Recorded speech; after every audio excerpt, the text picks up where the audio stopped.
File codename, Puppetmaster.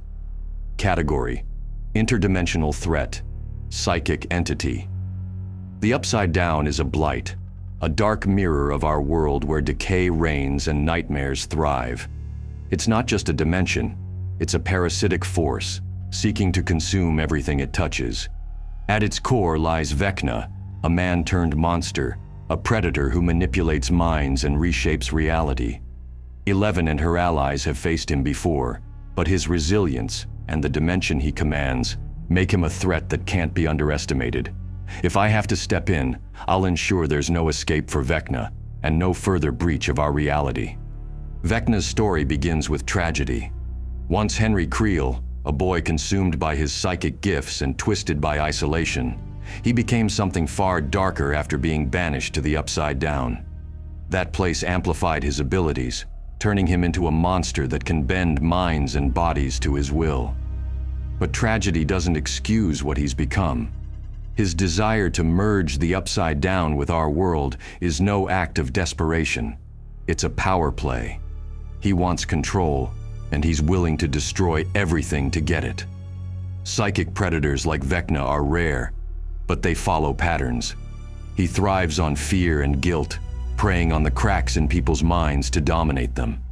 It's a weakness as much as it is a strength. Anyone who draws power from fear underestimates those who've mastered it.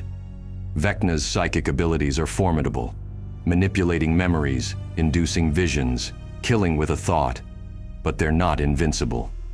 His reliance on the hive mind of the Upside Down is his weakness. Sever that connection, and his empire crumbles. To neutralize Vecna, the first step would be containment, cutting him off from the source of his power. His connection to the Upside Down is his lifeline, both feeding his strength and anchoring his influence in our world. Using dimensional disruptors, I would isolate critical hotspots in Hawkins, where the dimensional rift is strongest. These devices would destabilize his psychic tether to the Upside Down, effectively severing his link to the hive mind that amplifies his abilities. By forcing Vecna into our dimension, where he is most vulnerable, I can strip away his advantage and confine the fight to a realm where his power is finite. Once contained, the next steps can proceed. When it comes to facing Vecna head-on, a batsuit equipped with advanced neural dampeners should safeguard my mind against his psychic assaults, ensuring his manipulations never gain a foothold. High-frequency sonic devices could disorient him, while thermobaric charges would destroy the conduits feeding his lair. Once exposed, his physical form would be targeted with tranquilizers engineered to disrupt his neural pathways, incapacitating him before he can regain control.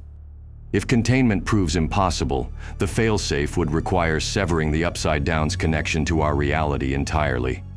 Using a high-energy dispersal system, I'd collapse the dimensional breach itself, sealing Vecna within the Upside Down.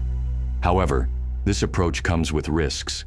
The structural integrity of Hawkins sits precariously close to these rifts. A poorly executed collapse could destabilize the town, causing widespread destruction. But I don't make plans that sacrifice innocence.